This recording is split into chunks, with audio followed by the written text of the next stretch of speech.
Hello and welcome to Kitchen Table Talks. My name is Toni Austin Allen, and I am here with Dr. Roy Austin, author of Definitions for Living, a book dedicated to helping you live more effectively and happily, both personally and in your relationships with others. A number of years ago, Dr. Austin compiled numerous articles which he had written to assist his clients into what is now his book, Definitions for Living, making sense of words and ideas that define our lives. Recently, he and I began sitting at our kitchen table and talking about his book, and we became excited about the possibility of sharing our conversations with others who might benefit from them. The podcast you are about to listen to are the product of the recordings we began making of our conversations.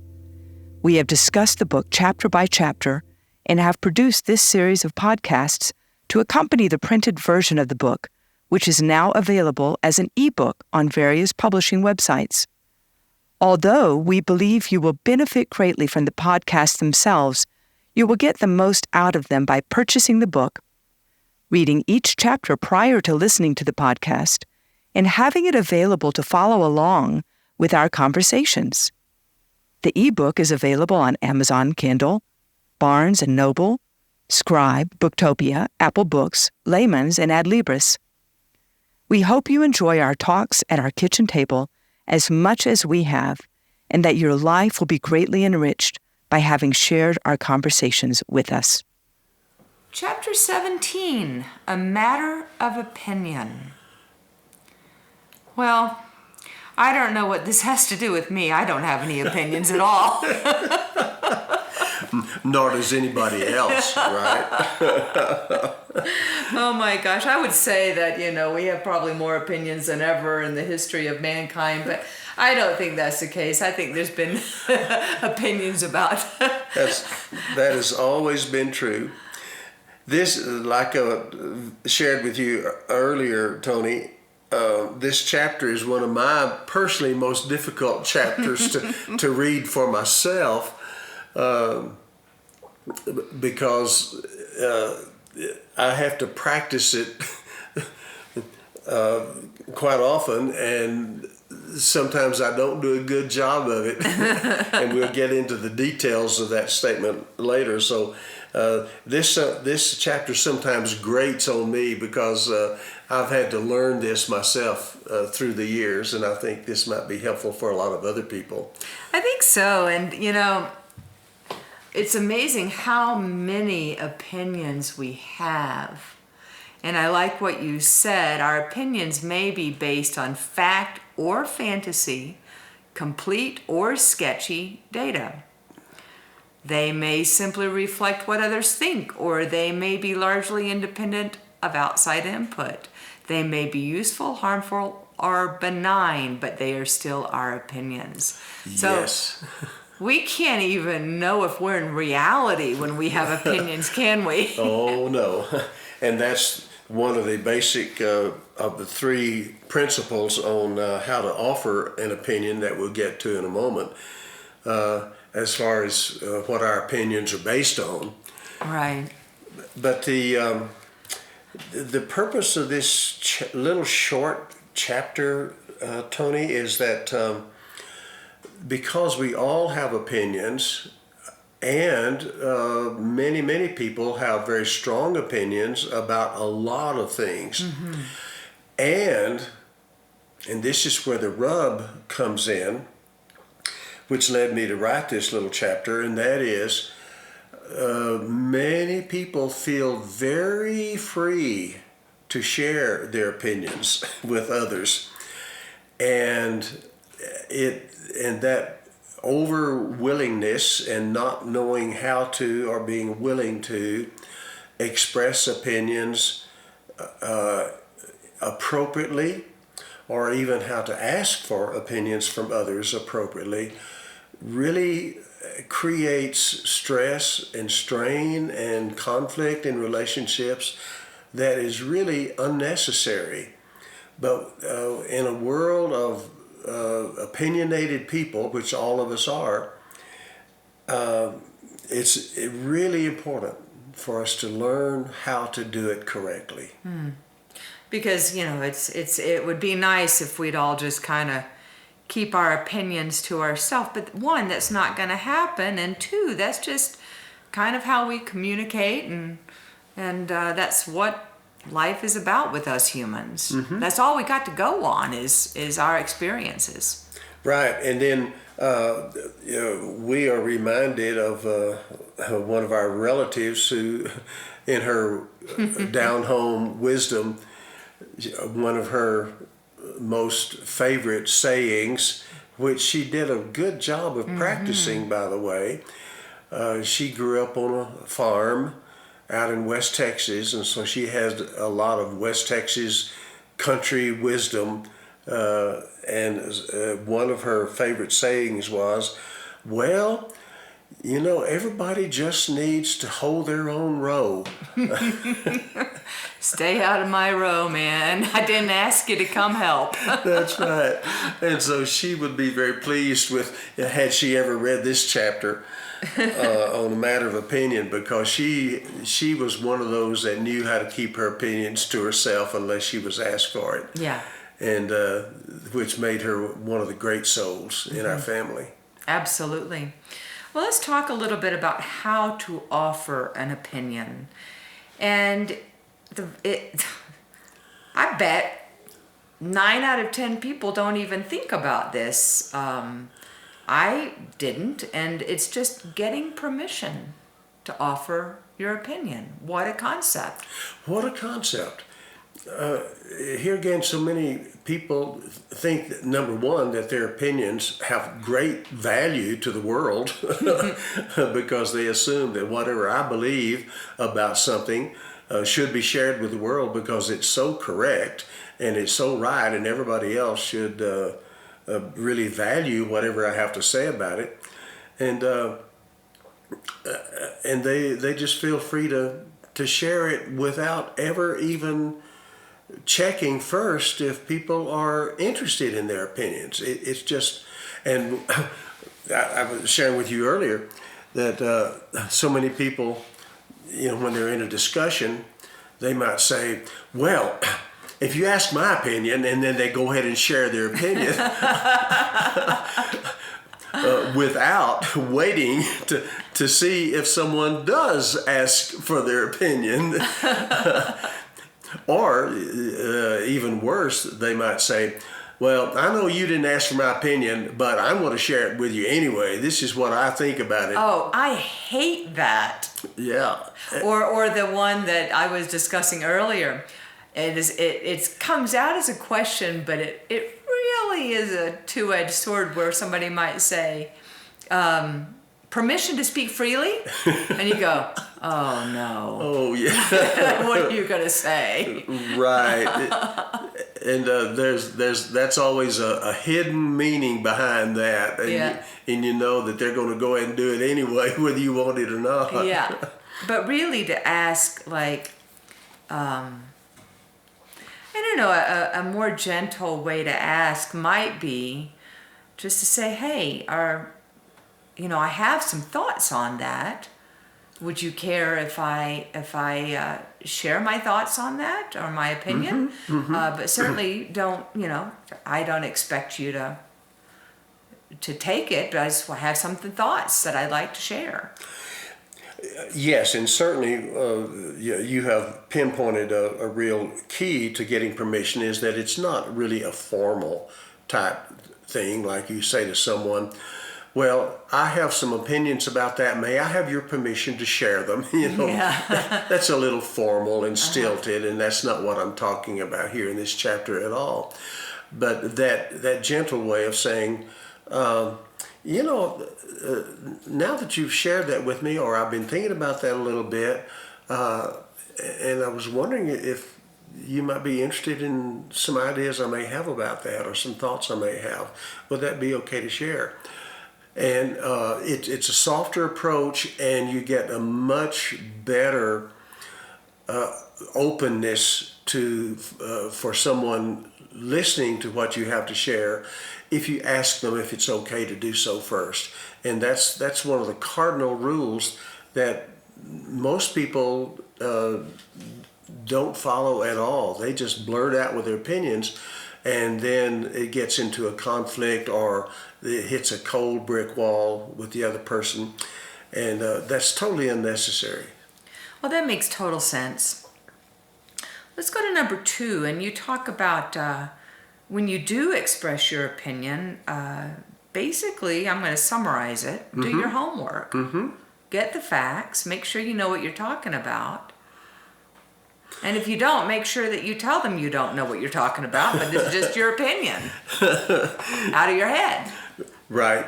And here again, a lot of people believe that whatever they have an opinion about is perfectly okay to share, whether they've done their homework or not.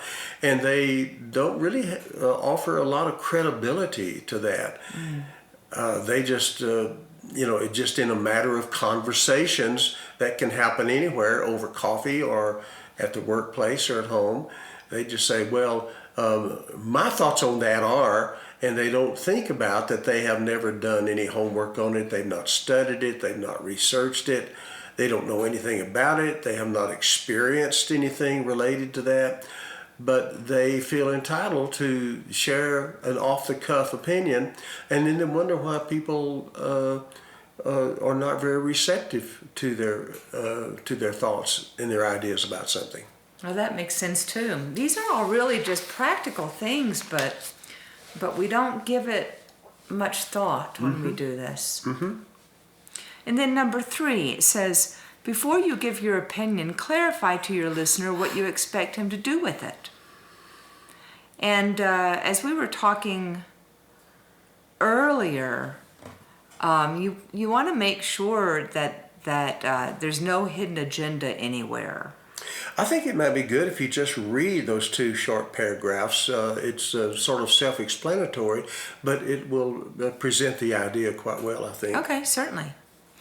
I'll go on and continue from there then. Some people attach strings to their opinion. They expect others to agree with them, to value their idea and act on it, if it includes suggestions or advice. Others consider their opinion as just that, an opinion. They offer it as a gift with no strings attached. Whatever other people wish to do with it is considered their prerogative, and there is no offense taken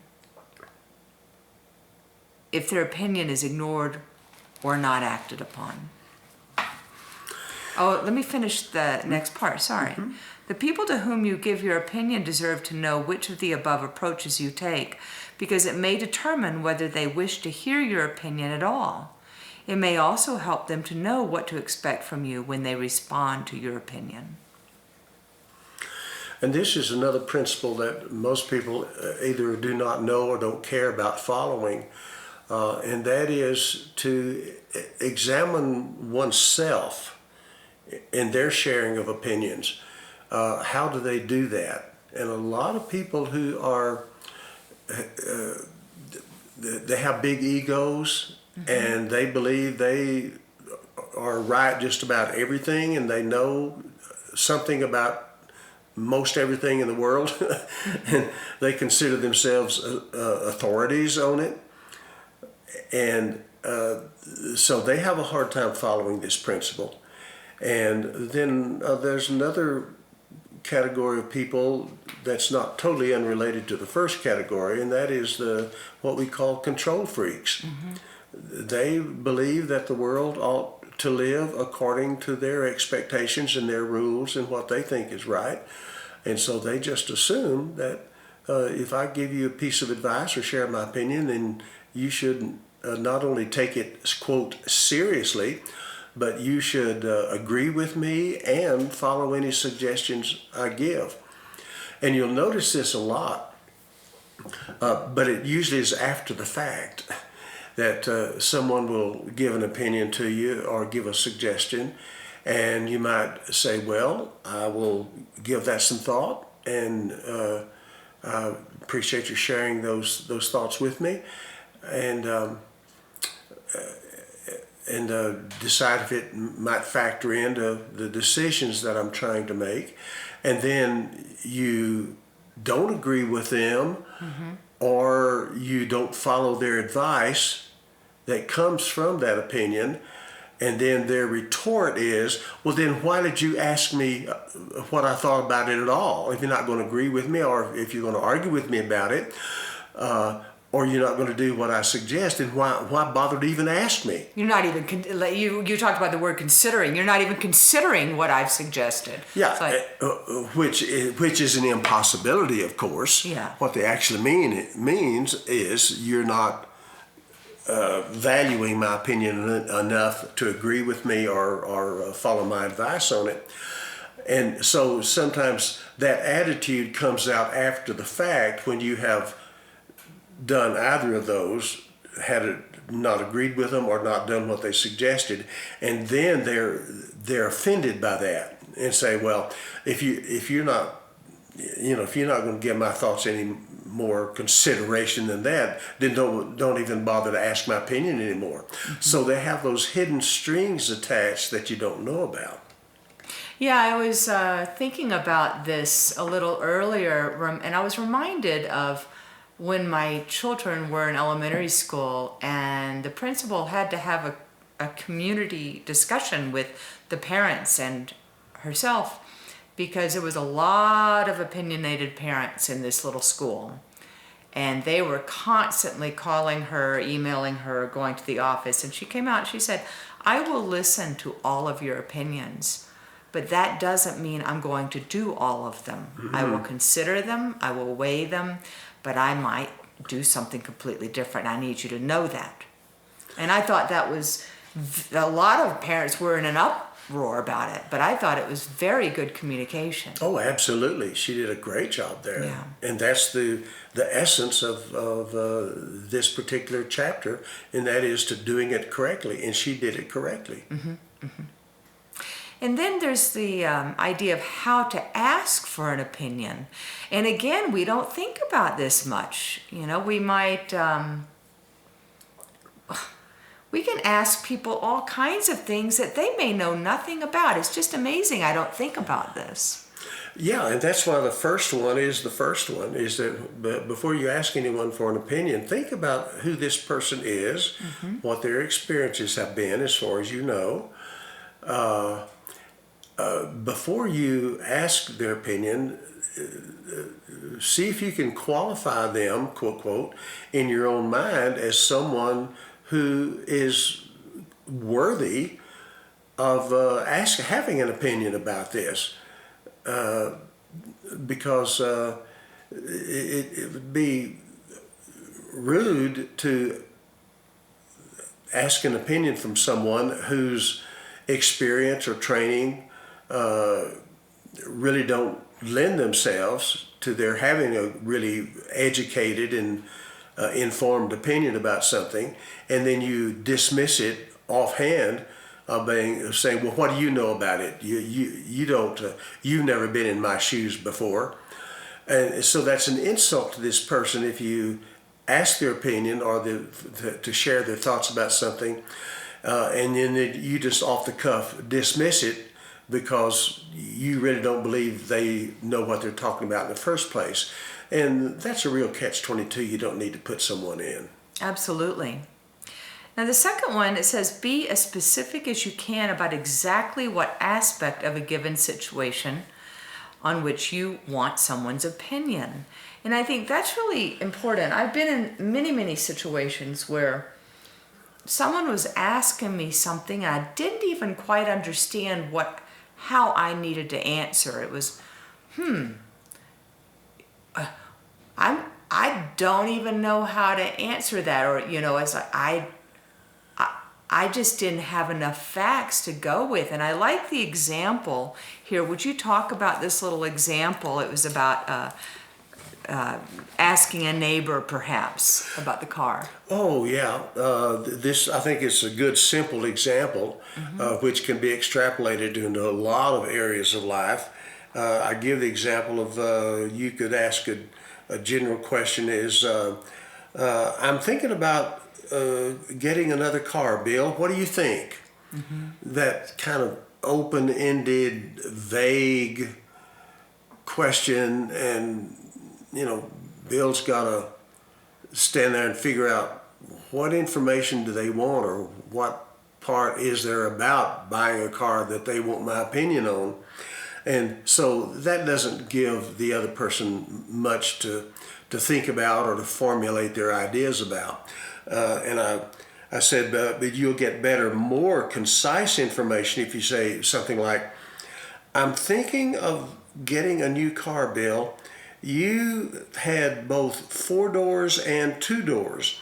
What do you believe are the advantages and disadvantages of each? So that's a targeted question that gives them a chance to understand what specific information you're wanting from them and what their opinions are about that particular aspect of buying a car, rather than just saying, what do you think? Because that could encompass any number of factors about which they may or may not have an opinion.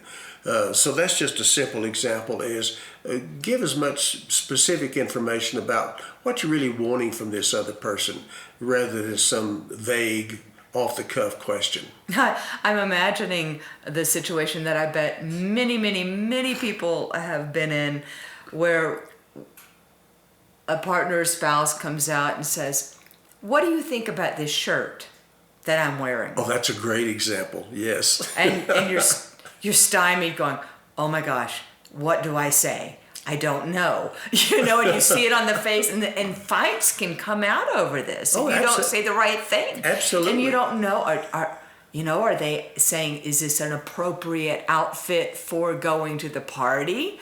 Or does this color look good with my skin? Or I spent a whole lot of money on this. Did I get my money's worth on this? Or, it would be so much more helpful if you really knew what was going on in their head, because you're on a tightrope with a question like that. I was just thinking, Toni, just the reverse flip side of that coin.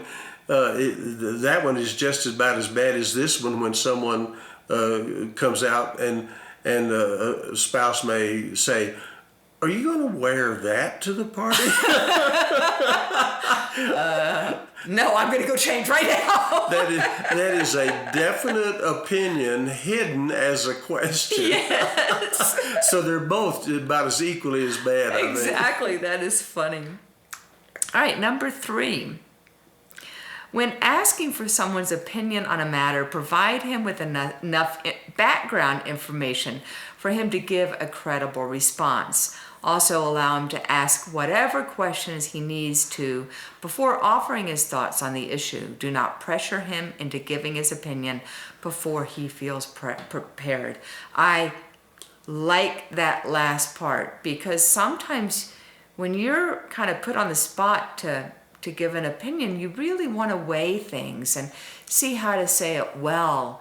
And I've often been pressured into saying something quickly because they want the opinion now. They don't want silence. If your silence says everything, No, it just means you're weighing how you want to say it and what you're thinking through. Exactly. And that's important, as well as the first part of providing some sort of historical context or situational context about something you're struggling with or that you need some advice on. And if you don't give someone a bit of history to it or background to it, they don't really know how to fabricate their thoughts and their opinions about something. So you can't just come out and say, I need your opinion on a good doctor in town. Yeah. That's not enough background, but you could say, this is my medical situation. I have been to this clinic and that clinic, and the doctors have told me this, that, and the other, and I've not been satisfied with the results. And I was just, you are in the medical field. You know about this particular illness, I think. That's one of the things that you work with in hospitals all the time. But I've not been satisfied with the advice that I've gotten. Could you help me out there with where I could find some good professional guidance in this thing? Or do you think this is a serious enough problem for me to pursue it further? So a little bit of historical background helps the other person give better advice or offer a more educated opinion because you prepared them for it first, and then here again, like you said, give them time to think about it. Yeah, we're in an immediate gratification society, and especially something that's a heavier decision, we need to let people have a little time, even a day or two or more, and let them weigh in on that pretty seriously. And it's also, and that is so true, and it's also good to give them a little heads up. Says, I want to explain a situation to you that I'm dealing with, and in a minute after I've shared that with you, feel free to ask me any questions about it if I haven't given enough information to be helpful to you. But I'm going to ask you to share some thoughts if you have any about that. I'm needing your advice or your opinion on this, that, or the other. And so that's the reason I'm bringing this up, is because I would value your opinion about this as far as additional input that might help me make my decision. So you prepare them by telling them, I am going to ask for your opinion on this. That's the purpose of this conversation, so they can be processing this data rather than just thinking that you're using them as a sounding board and that you're not going to ask for their opinion, because they may mentally check out or just listen passively and not be thinking about your situation much because they're not expecting you to ask anything of them. So it's always good to sort of warn them ahead of time that you're going to ask for their opinion. You know, I even did that today. I wrote a couple of emails. I needed some opinions from a couple of experts on something, and I wrote them an email and I explained the situation, and I asked for their opinion, and I gave them my phone number, and I said, when you feel like you have some information, I'd love to talk with you in person. Good. Yeah. That was excellent. Yeah. All right. 4, tell the other person how you plan to use his or her ideas. Will they be added to the opinions of others, including your own, from which you will ultimately draw your own conclusions? Will this person's opinion be the sole basis for what you choose to believe or on which you will make the decision? He needs to know what you plan to do with his opinion so he can decide whether he is willing to share it with you under those circumstances. Can you give an example of that? Yeah, as I've sort of explained in that paragraph, a lot of people who are not really knowledgeable about what we're talking about here, they just sort of assume that if you ask their opinion, well, then you're going to give full credence to their opinions, and that you're going to appreciate it and value it and agree with them and act on any suggestions or advice that they give you about that particular issue. And it's always helpful to clarify to them, I'm coming to you for your opinions on this matter, along with several other resources that I'm looking at and some other research that I'm doing on the internet about this particular problem. But I think you may have some good ideas that I can add to the information that I'm getting from other resources, and I want to factor that in making my decisions. Would you share your thoughts with me about this? So they don't expect that if they offer their opinion, then you're going to automatically value their opinion to the point of saying, well, thank you so much for your opinion. I want to do exactly as you suggested, or I really agree with you on that, because you may or may not. So it sort of it cuts it off at the pass, so to speak, in the potential for causing conflicts in the relationship if you tell them that they are one of several resources that you're getting information from, so that they don't get their feelings hurt, so to speak, if you just say, well, thank you for your opinions, and I really appreciate you sharing it with me, and they might say, well, do you agree with me? Are you going to follow my advice there? And here again, like I said earlier, if not, well, then why did you bother to ask me? Mm-hmm. So here again, set the context for it so that they don't get offended, or hopefully they don't get offended if they are not the only person that you're getting information from. Right. I have a funny story to tell that happened a couple of weeks ago. I've been asked many, many times for opinions on buying a piano. Well, a couple of weeks ago on Facebook Messenger, I had somebody send me a photo of a piano. That was it. A photo. A photo. No message, nothing. And I let it go for a day or two to see if they would, because I had an inkling that they might be asking my opinion, but then I thought, are they giving it away? Do they want to give it to me? Do they want me to buy it? Do they want to buy it? I had no idea. And so I said,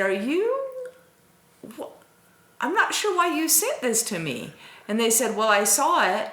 It's for sale. No, it's free. And I'm thinking about buying a piano. That was it. That was it. And then I said, are you wanting an opinion on what I think about this piano? And they said, yes, I believe. And so without hearing it, without touching it, I kind of knew a little bit about these pianos, and I told them. And that was about it. I thought, this is the craziest, ask of an opinion I've ever received. That happens more often than not, unfortunately. They just did not know how to ask for an opinion. No. They didn't give you enough context. Not at all. All right, number 5. Ask your opinion giver whether he has expectations of you regarding his opinion. Does he expect you to agree with him? And will he be offended if you did not? Or will he offer his ideas with a no strings attached attitude?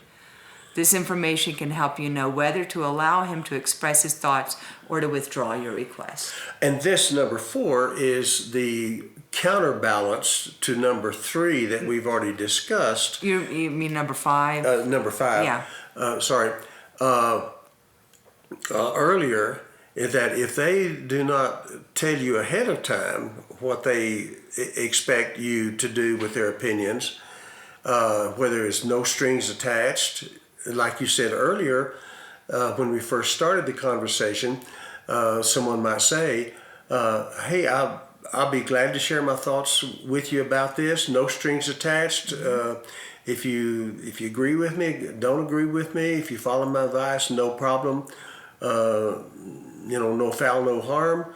I'm just going to share it with you. See, that's a good approach to offering a no strings attached. But if they don't tell you if they have some expectations of you or not, then according to number 5, you need to ask them. Now this is where it gets touchy, mm-hmm. And you have to tiptoe through the tulips on this one. But with certain people, especially if you know them to be sort of having hidden agendas, if you have a history with them of being a control freak, mm-hmm. then you may have to ask before you share an opinion.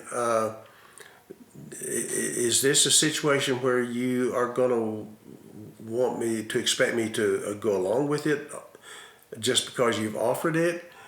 Or agree with you on this, because if so, I don't feel comfortable, asking for your opinion. And that's in pretty stressful, difficult relationships when you have a history of that person who gets offended if you don't, quote, take their opinions seriously, which means agree with them. Yes, and they can even withhold things like money. We were talking about, let's say a parent wants to pay for their child's college. Mm-hmm. And maybe the child is asking the parents what, I'm a little confused here. I'd like your opinion on this. And the parent, I know this to be the case with a lot of my friends' parents. They gave their advice and they said, I think this is what you should do. And then when the child decided to major in something else or go to a different university, the parent said, I'm not paying for that. Exactly.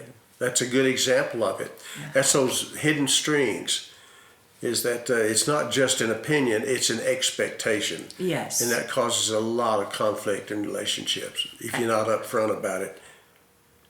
Well, on number 6, I really like the way you say this. It's really more of a summary. Do you mind if I just read the whole thing? Please do.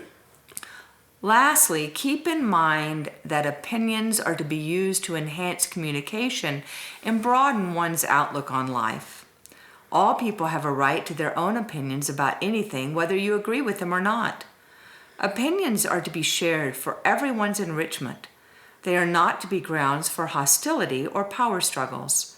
Do not ask for someone's opinion, listen to it, and then start picking it apart to find all its flaws. Simply express your thanks to the other person for sharing his or her thoughts with you. Then consider his or her ideas for whatever you think they are worth. Make your decision and take whatever action you see fit. Do not try to justify or defend your actions or opinions by coercing others to agree with you. Take responsibility for your own opinions and give others the freedom to have theirs, with hard feelings toward no one. That I have underlined big. That last part of that sentence is the most important part of the entire chapter. With hard feelings toward no one. Don't get too attached to your own opinions and don't attach too much to other people's opinions. Leave them as just opinions and don't make it a power struggle. Right. Or something to get offended about if people don't value your opinions as you think they ought to. So the best way to do it is number one, get permission to offer an opinion, and number 2 is make sure that you have it clear between both people of what are we sharing here and what's the purpose of it and what kind of investment do we have in the sharing of these opinions. Let's use it to help our relationship and not hurt it. And definitely don't be having hidden agendas in there. Yes. And if if a person just doesn't want to hear no, that's an expectation. Exactly. That's not an opinion. Excellent. All right, thank you very much. And we will go to chapter 18 next time. Understanding patience and tolerance, and that's a biggie. A big for all of us. Yes. Thank you so much for listening to our podcast. Again, Dr. Austin's ebook is available on Amazon Kindle, Barnes & Noble, Scribe, Booktopia, Apple Books, Layman's, and Adlibris. We look forward to having you join us for our next podcast.